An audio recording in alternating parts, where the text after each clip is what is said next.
Welcome to the Jann Arden Show and podcast. I'm still in Toronto. I'm still doing book press. Caitlin Green is in Toronto.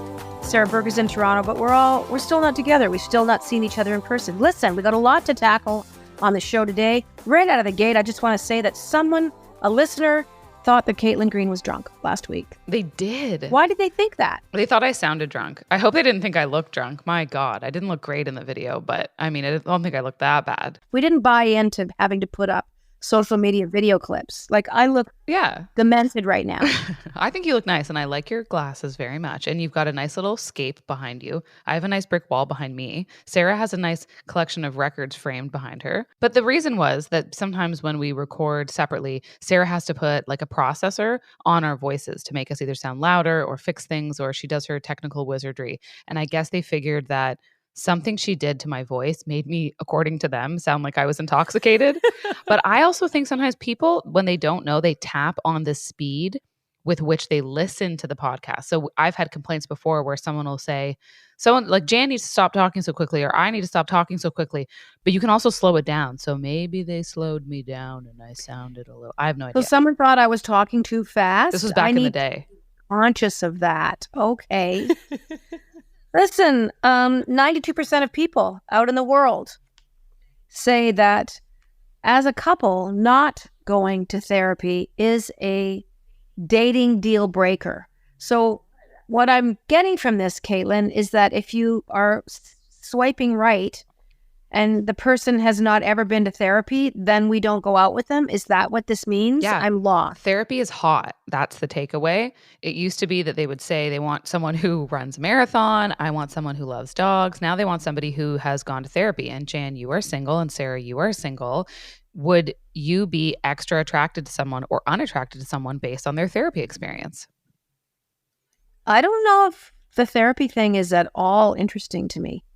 I mean, yes, you're dealing with your problems, but I've never been to therapy in my life. Not hot.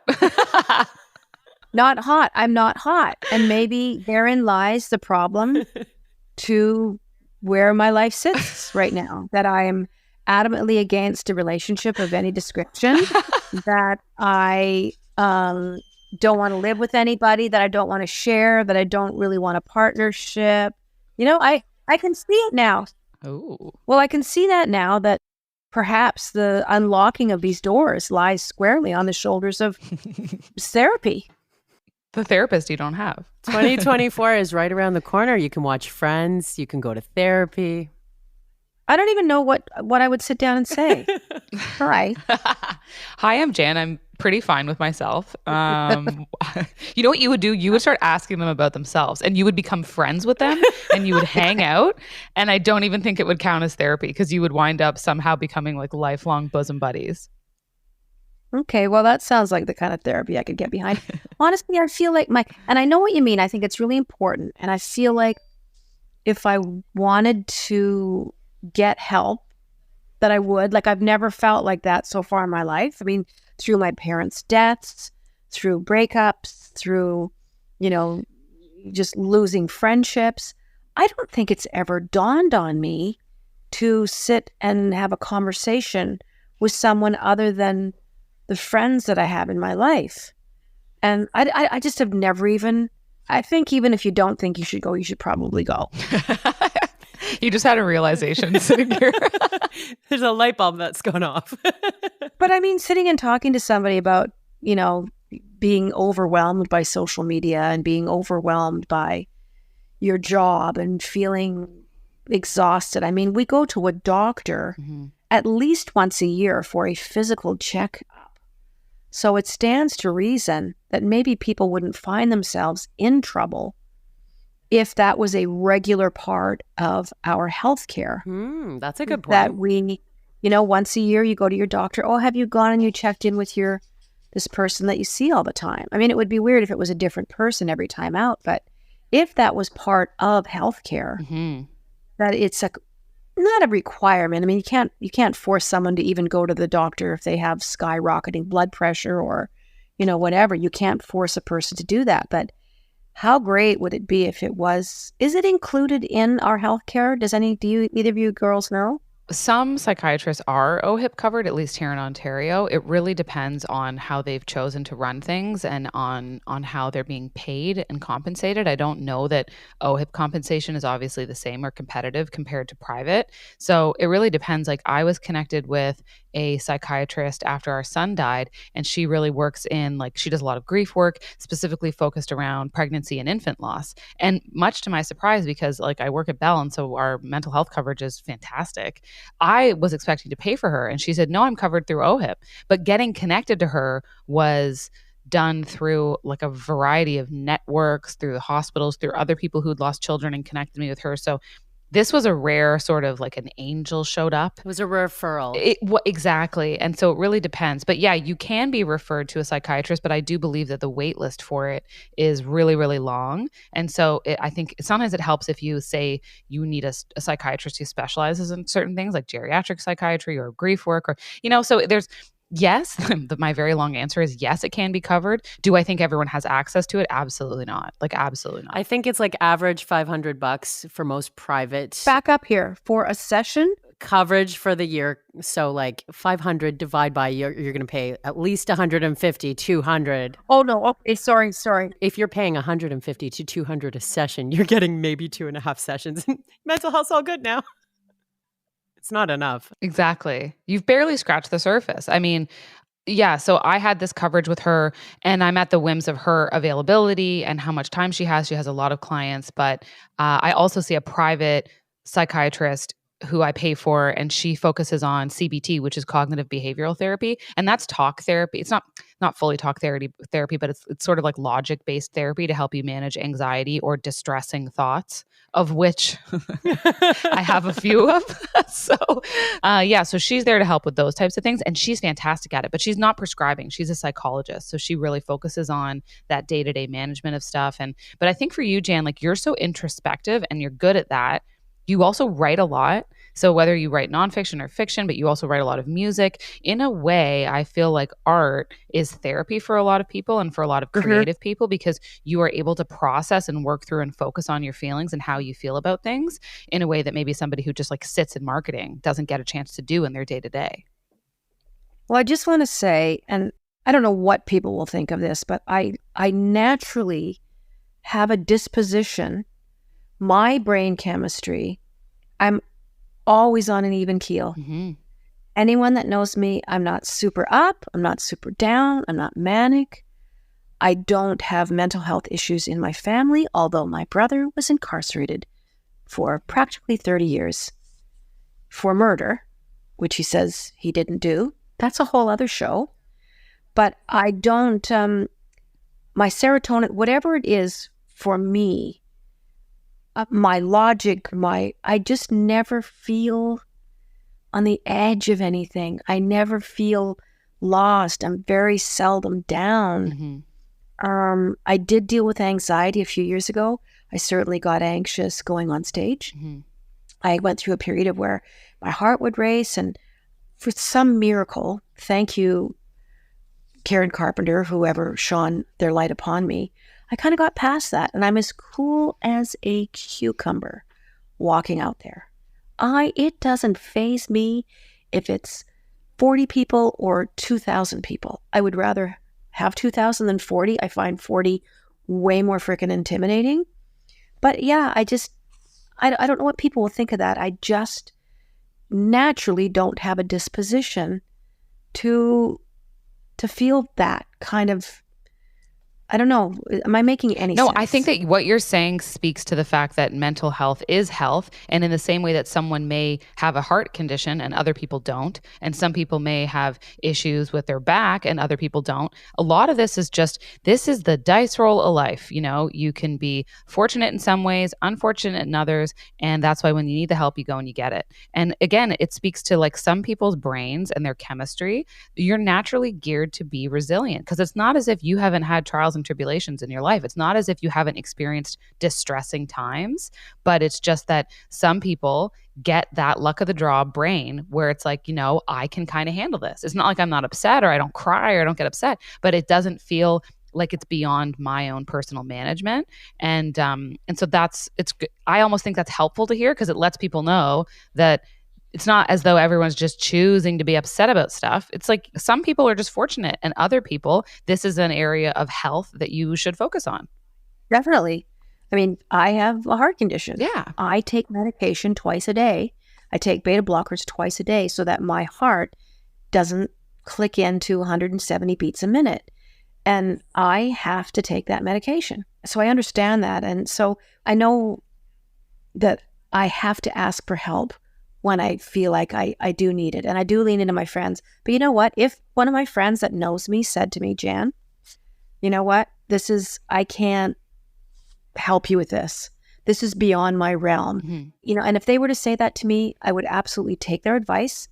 I would, buck up and take their advice. Like if one of my good lifelong friends was to say that, I really think you should go see someone because I don't know how to help you. This is out of my realm. So just know that, everyone listening, I would absolutely take advice. I wouldn't just go, well, I'm at an age now where I would absolutely seek that out.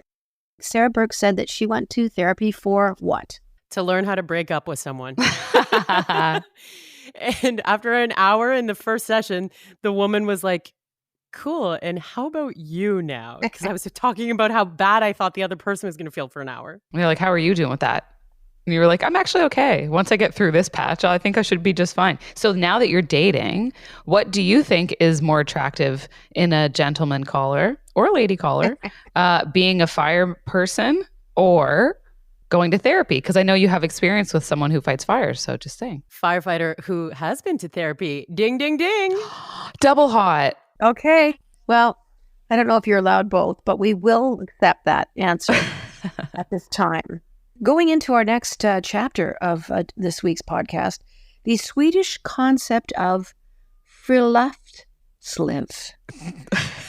Write your letters to Bell 555-717. So basically, it's free-range children. Mm-hmm. It's letting nature. This is a 164-year-old on-record thing that the Swedish people have done. They punt their kids out the back door, literally, and they let them climb trees, fall out of trees, break arms, I'm sure, climb rocks, go into creeks. They put them out into nature, and that's how they raise their children. I just saw, a couple of days ago, a bunch of old pictures from the 60s and 70s of a whole bunch of kids lined up outside a coffee shop while their moms were inside having tea and crumpets and having a heck of a good time visiting. And their children were lined up in their carts, bundled up, but they were outside in the fresh air. And they say that's wonderful for children. I am a friluftsliv child because that's what I did. I absolutely grew up outside. Yeah. And I think it's good for your physical health. They know now that it's very good for children's mental health. And this is why they do it. And they make a point of saying it's not about just having nice weather. You get ready, you dress for all seasons. And this is a north country. This is like Canada, where they're going to have really cold days. They're going to have some messy weather. But regardless, they schedule outdoor time. And the person who wrote an article about this, she's actually the author of a book called Open Air Life. There's No Such Thing as Bad Weather is another one of her books. And it's all about the importance of being outside. And she lives in Sweden and just said, this is what we do here. And it is one of the reasons she believes why whenever they do those like world happiness scales, the Nordic countries score tippy top because they find a way to get outside no matter the weather. And it is so important, even if you're just going for a walk.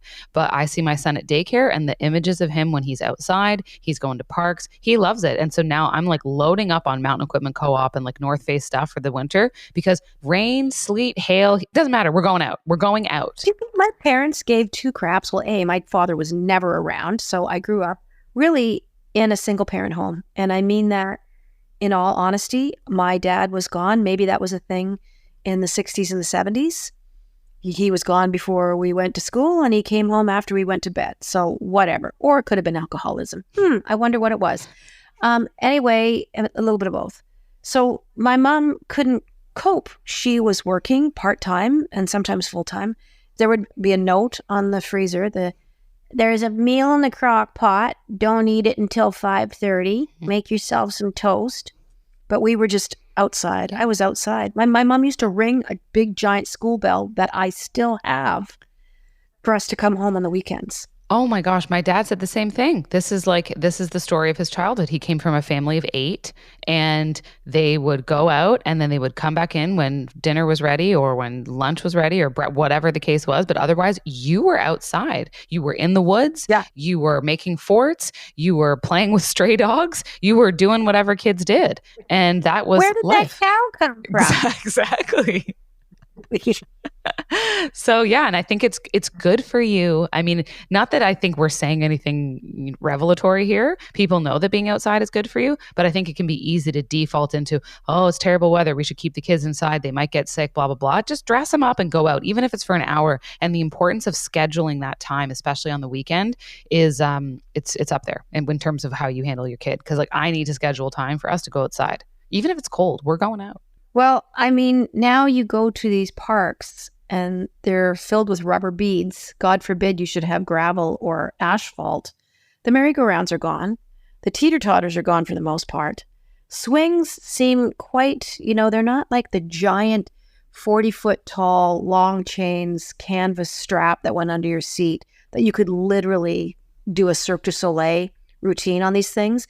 Now it just seems that when they talk about, yeah, our kids climb trees. Yeah, the kids climb on rocks. They get hurt. Yeah, there's some injuries. It seems like today, and answer me this, that people are once again, parents are removing obstacles. God forbid a child should get hurt. I don't know. I mean, yeah, you don't want your child to crack his head open, but the parks, when I look at them now, they just look so benign to me. These little parks, they have a 1 foot high little horsey thing on a spring that goes back. She's calling them lame. Lame. She's saying parks are lame now, guys. When I was a kid, parks were rock and roll. And I got winded many times flying off a merry-go-round. Oh, yeah. I did. I lay there and I wondered if my lungs were going to fill up with air again. I find that the parks near us, we live in a very park. I mean, Toronto has a ton of parks. Our tagline is a city within a park, and boy, is it accurate. The parks near me in the east end of the city, I got to say, Jan, you got to come on a park tour with Will and I, because they're pretty badass. I will. You could get injured. The one thing I love is that the cork board that you're probably seeing as like the ground cover in a lot of the parks now, I like that because it's not sand. And so sand gets in your shoes and it's like dirty and it gets into the stroller and just gets into everything. And it gets into your beer. It gets into your beer. When I bring my park beer, I don't need sand getting in it. So yeah, like I do find they've stepped it up. The ones in our neighborhood, they're kind of like slick looking, like they're a bit cool. We have a merry-go-round. The swings still feel like there's some danger attached to them. The swings though now, many of the parks that I've been to, they have a special chair for children with disabilities, like physical disabilities, so that they can use it as well. And it's really inclusive. So yeah, there's an inclusive element to a lot of the parks too now that I think, parents do appreciate. Is there still dirt, Caitlin? There is still dirt. There's still sand, and that sand still gives lots of kids diarrhea. So that hasn't changed. Right? Yeah. Yeah. What, because they're eating it? The sand is a bit of a breeding ground for like germs. When you see a kid in general, they're like usually quite filthy and prone to being like sick all the time. And so, yeah, the sand pit is like, you don't want to go over that with a UV light, but they have to build their immune system. So you go, they have some fun. And, 1 out of 3 of them probably gets diarrhea. Okay. You're listening to the Jann Arden podcast. Well, no, it's true though. So I do like the concept, but also I will just throw this onto the pile of doubt. Is, we're dealing with abductions and we're dealing with kidnappings and we're dealing with traffic. And I have to say that where I was, there was a car maybe once every 3 hours that went down the road. And it was usually filled with some kind of livestock or hay bales. And we just ran through these fields. It wasn't like there was nefarious people standing outside of the Max store, waiting to chat up your 8-year-old daughter. Exactly. So I understand these are different times. The 60s and 70s were very different. Yeah. But I think playing outside while supervised is like kind of the dream here. If you live in a country like Sweden where they don't have societal issues that we do because they just have it figured out somehow, then yeah, that's why they get to just dump their kids outside, and women in Denmark can go for a coffee and leave their kids in the stroller sleeping outside and no one takes them. North America is objectively worse than Scandinavia in most ways. So I went through Trinity Bellwood Park, which is the park that's kind of close to my condo. The hipster park, by the way. Okay, well, it's 4 or 5 blocks away, and there's tennis courts and stuff. But Poppy and I were marching around. There was like 3 girls sitting on a a bench. They looked about 14 to me. I'm usually pretty good with ages. And they had their coffees, which was cool. And they all had their phones and they weren't saying one word to each other. But I thought, well, at least we're sitting outside. And maybe they're looking at the same things or sharing their TikTok. Oh, look at this or look at that. And I know it's a changed world. I mean, we had 2 television channels, so that probably wasn't very enticing for my young self to be either watching the CBC News or Star Trek, because that's pretty much what was on after school. And we didn't have video games. And I'm wondering, would I have succumbed to colored cable television and video games? Like, I'm probably being hard on younger people. Yeah, and I also think like younger people grow up quicker now because of their exposure. We had no phone. Yeah, that's the thing. And they have a computer that lives in their hand.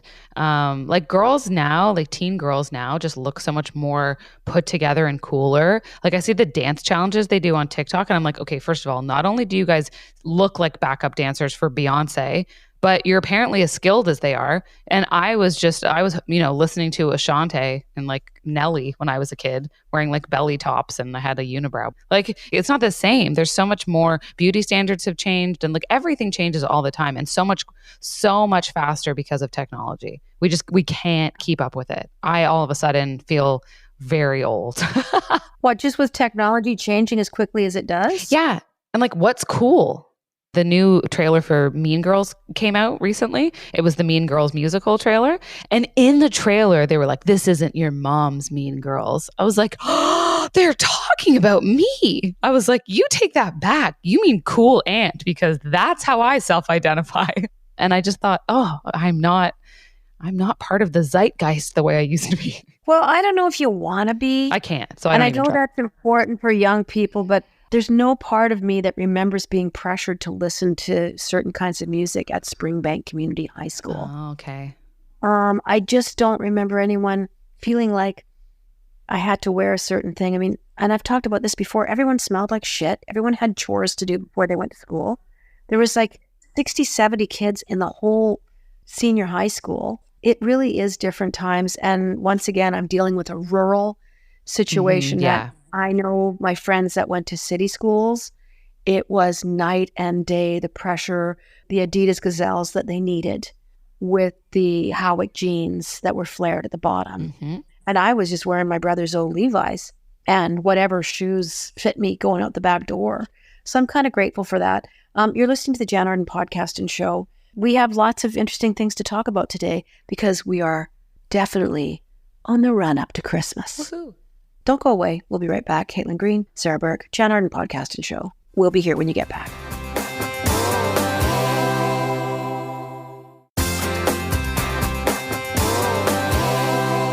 What did I tell you? What did I tell you? Here we are, here for you when you got back. Some of you went to the bathroom. Some of you microwaved your coffee. Some of you pulled into your job parking lot and you're just sitting there listening to us and you're going to be late for work again. It is that time of year. There's Christmas stuff everywhere. After Remembrance Day in this country, trees go up, lights go on houses. Costco, in such bad taste, as always, had Christmas stuff the end of June, but that's just how they roll. But yeah, there's lots of things that make you feel very nostalgic around Christmas time.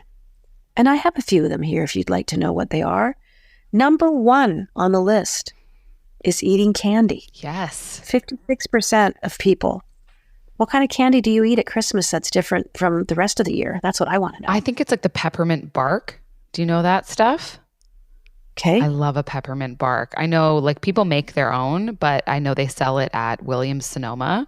And then they roll out the like PC, the candy cane ice cream. So I sort of treat candy as like a catch-all for high calorie holiday snacks. And in Toronto, we have that really great, it's like an indie shortbread place called Mary McLeod's Shortbreads. I think they might ship those across Canada now, actually. I'm sure they do. They are so good. I don't know what Mary's putting in her cookies, but I can't stop eating them. And same with like Craig's cookies. Craig's cookies will do seasonal cookie flavors. There's a really great like boutique ice cream place at the end of my dang street, unfortunately for me and my waistline. But they do like holiday flavors. They do eggnog. They do Baileys. They do candy cane. Like it is the start of it all. Hot chocolate. Oh, hot chocolate. Exactly. Pumpkin spice, I found out to my sadness, was gone. But now we have sugar cookie oat lattes. Don't sleep on those. The peppermint mocha thing is back. Yeah, that's back. But I have no idea why they don't go all year long with these things. I think because they want the specialness. They want to create the demand. They want to create the moment. I mean, humans are inherently seasonal. Like we love a season. We love summer, then we love going into fall, then we love Christmas, anything. Like this is just what we're like. Now, you have some percentages on so 56 was the top. It beat out opening gifts. So eating candy beat out opening gifts, which I think was at 52% or something. Is it in front of you, Caitlin? Yeah, I'm not sure. Yeah. So 52% of people say that opening presents makes them feel really, really nostalgic and brings back memories of childhood and family for them. And of course it would. Or what's after that? After that, playing in the snow. It's a top activity to make people feel like a kid again. It brings back this feeling of I'm a kid. It's a simpler time. It's this nostalgia overload the second you play in the snow. And I'm telling you, if you are 8 years old or if you are 58 years old, if you get on a toboggan after some fresh snowfall, you're going to feel good. And I think we're going back to Friluftsliv. Yes. Here we are again.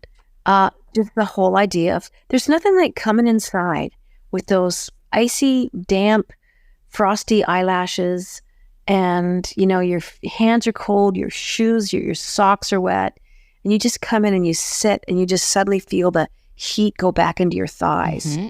I mean, most of us are outside to go to our cars, to go from one store to the next, and I just don't know. It's nice to see people walking again, like back to this Trinity Bellwood Park, man. There's people walking all over the place. Oh, yeah. There's people walking with their coffees. There's so many dogs. People playing tennis this time of year. And that's got to feel good. Yeah, because don't you feel like when you go outside that you're earning your inside time or you're earning your snack? And when I come back in and I've done a big long walk, or if it's, ski season and you go skiing, or if you go snowshoeing or whatever you're doing outside, when you come back in and you have rosy cheeks and you're a little bit out of breath and your teeth feel a bit cold, it's like I've earned my hot chocolate. I've earned my episode of Real Housewives on the sofa, because I feel like I've done something that I know is objectively good for me. And I've done a nice outdoor thing. It's the best part of winter, in my opinion. And I love a woods walk. If you live near the woods, Lord, do I envy you, because the number one thing I do whenever we plan a vacation or we go to Collingwood, we frequently go to Collingwood, like a ski town here in Ontario in the winter, I always need a woods walk. I have to go do it. And when it's just snowed and it's so quiet, that super quiet sound of the woods when it snows, that is heaven for me. Trees know you're there. Mm-hmm. Like the stuff that they're finding out, the studies that they're doing on trees, and this has gone on for years and years, but the people that specialize in that, like a tree will let other trees know that you're walking through, and apparently they quite like that you're there. Aww. All these things are so bizarre to read into. Trees, they emit something that can cure cancer. Like there's something in trees. Like if they can tap more into what goes on, like the chemical stuff that trees put out there, they warn other trees of bugs coming or diseases coming. They can warn trees 400 miles away. But a walk through the trees is physically making you feel better. It is actually doing something to your body that's biological.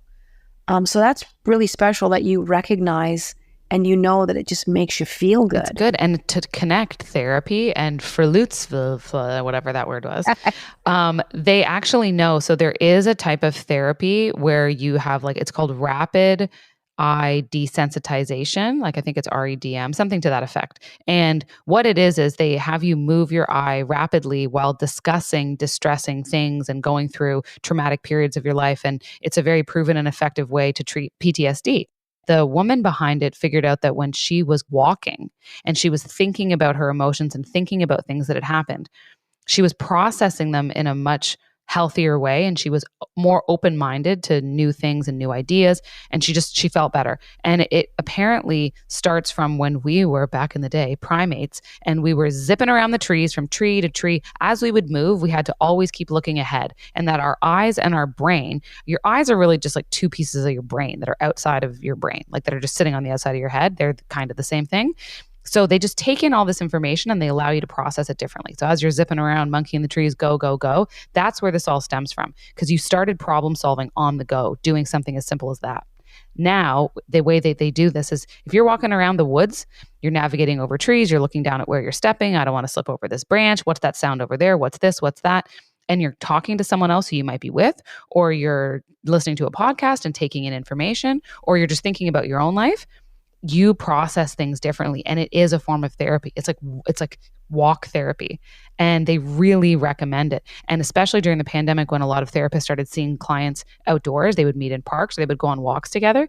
They said that they were making huge breakthroughs with their clients this way. So as much as it's like, hey, it's good for you physically, get some fresh air, earn your hot chocolate, but also think about how you think about things when you're walking alone. You're processing stuff out there. You're doing therapy, whether you think so or not. And the trees are there for you. You're a big walker, aren't you, Sarah Burke? You're an outdoorsy girl. I wasn't allowed to go to the gym for the last 2 weeks because I had a minor surgery. And all I did was walk, big long walks every day, and kept me sane. It was good. Yeah. It really does. It makes a huge difference. I've said this before. My grandma used to say the best time to go for a walk is when you don't want to go. And that always made so much sense to me, because you're sitting there, you're kind of cozy, you know that you're going to feel better if you move. Mm-hmm. But there's that part of your brain, that little devil on your shoulder that's like, but you're so cozy, and, we can open a bag of chips and we'll just sit here and your show's coming on. I always, when I get up, strap on my shoes, get my coat, and head down that road, it only takes me 5 minutes to realize, God, Jann, just get out there and do it. It's why having a dog is so good for people. Forces them to walk. And a child, you got to get out there. Oh, yeah. And move around. Will wants to see, he wants to do that processing. I don't know if you've seen that little viral video of a little girl. She's strapped on her dad's, I think she's either on the back of a little, like a carrier, or the front. They're walking through a forest, Caitlin, and she's going, oh my God. She's 2. Oh my God. Oh my God. Well, I started crying. You'll all you have to do is just Google little girl awestruck by forest walk. And this little video will come up of the pure gratitude. I don't know if she'd never walked in a forest before, but her mom and dad are just, you can hear them going, oh, because the gratitude comes through in such a way that if you're 2.5 years old, looking at things going, what is this wonder? Mm-hmm. And the other example I'll use is, and this is a sad one, but it's a chimpanzee that had been in a testing lab for 30 plus years. This went around the world hundreds of millions of times. I've seen it. So good. Okay, so he comes out into the yard and he'd never seen sky. And he just put his arm around his companion. And the look on his face, of course, we're always looking for human qualities in animals. We're always looking, oh, they're doing something that's so like human. Oh, they must think, they must have feelings. Oh, really? And it is. It's absolutely a gut-wrenching moment of coming out of a testing lab and looking up at a sky that was denied to this being for so long, and just the awe-inspiring moment. And you're not human if that didn't go through your body like a shot of electricity, because it really is something. Yeah. And that video got me. And also when you see cows going outside, either for the first time or if they've been kept inside for 6 months because they're dairy cows, when they get outside, like they are grass puppies. That's what cows really are at heart. They are kicking their hooves up. They're having the best time. They are so excited to be outdoors. And again, it speaks to the whole connectivity of the world, but like we need the planet man, do we ever need the planet? We need our time outside on the planet. We need to keep the planet safe because like this is our one little home. I know we're saying that there are aliens out there in the world, but you look at every single piece of life on Earth and it benefits from frolicking around in the grass or walking through the forest or whatever. Nothing on this planet is an indoor creature, like full stop. Every living being deserves that, right? Yeah, for sure. The way industrial animal farming, it's repugnant, it's abhorrent, it's immoral. And I mean, they're saying now by 2075, which isn't that far away, you guys will be alive, I'll be long since dead.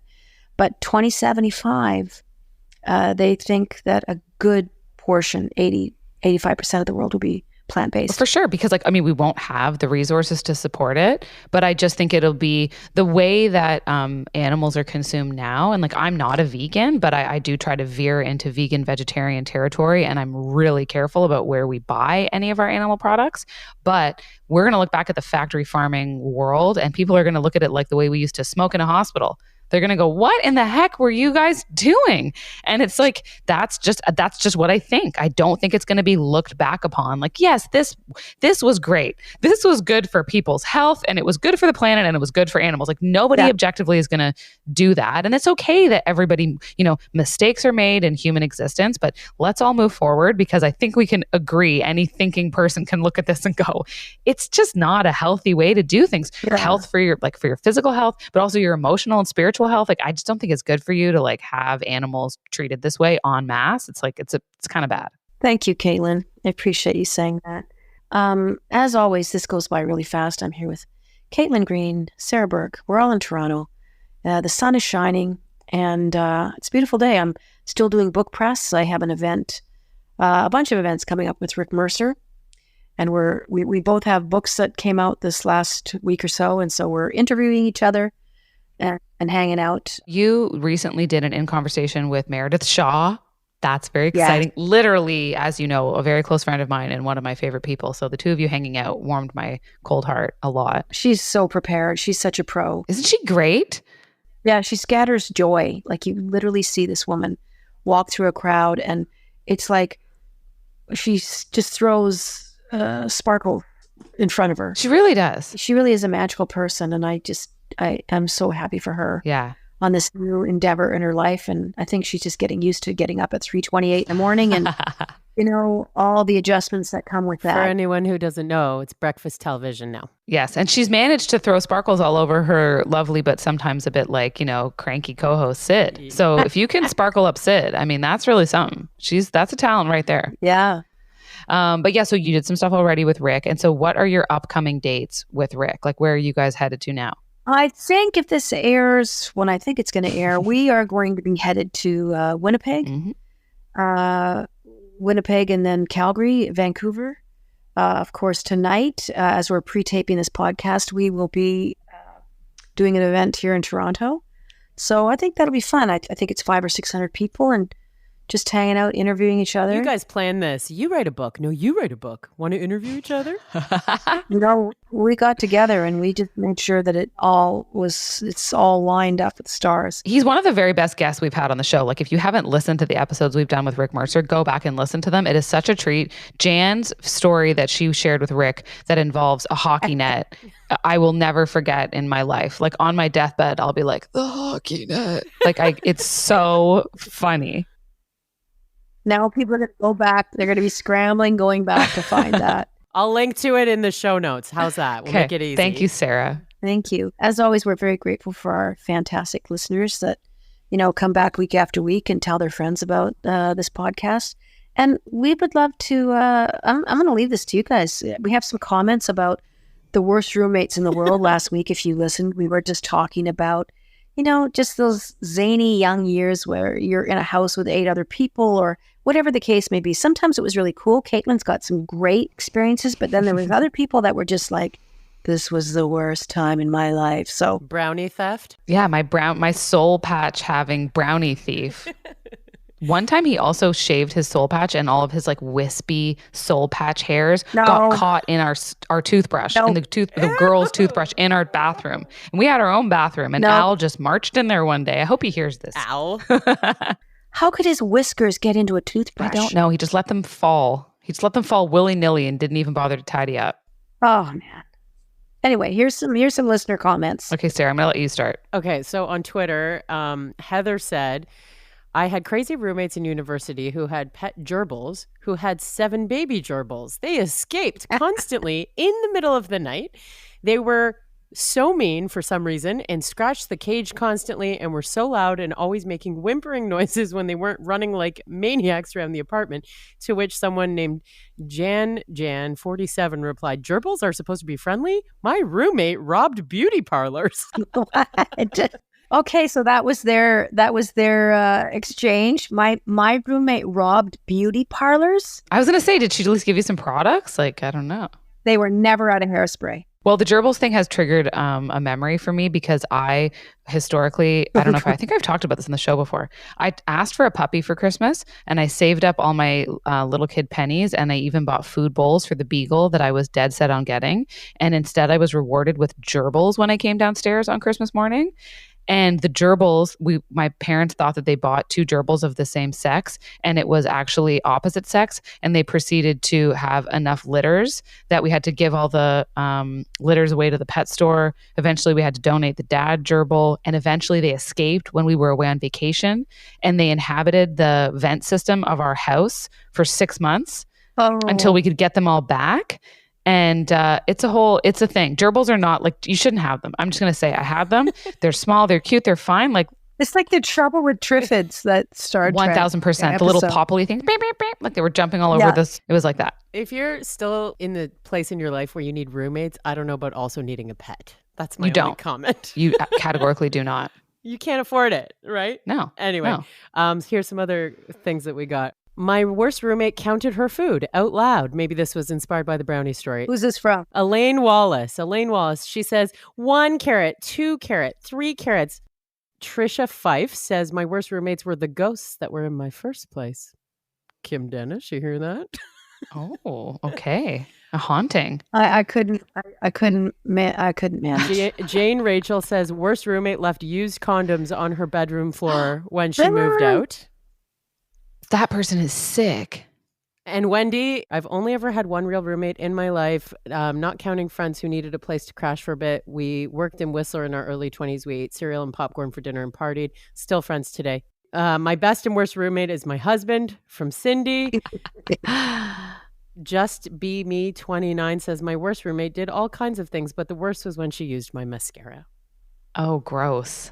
You could get pink eye from that. Just FYI. I feel like, yes, you definitely can. The mascara wand is not to be toyed with. Agree. No. Like even, any makeup artists, they always bring little throwaway mascara wands so they never actually use the wand that's in there. They always put in the little spoolie. Wait, can I say something? I think we need to do a segment, and I've always wanted to do the segment called Ask Jann, where people either write in, they DM us, or you can leave us a voice note or whatever. You get a hold of us on social and reveal your problem and then see if Jann can solve it. And then also you probably will end up getting some sort of a response from both Sarah and I as well. I apologize. I'll tell you right now, I will add to that. I will raise you if we use your Ask Jann. So make sure you include some kind of an email that we can get a hold of you.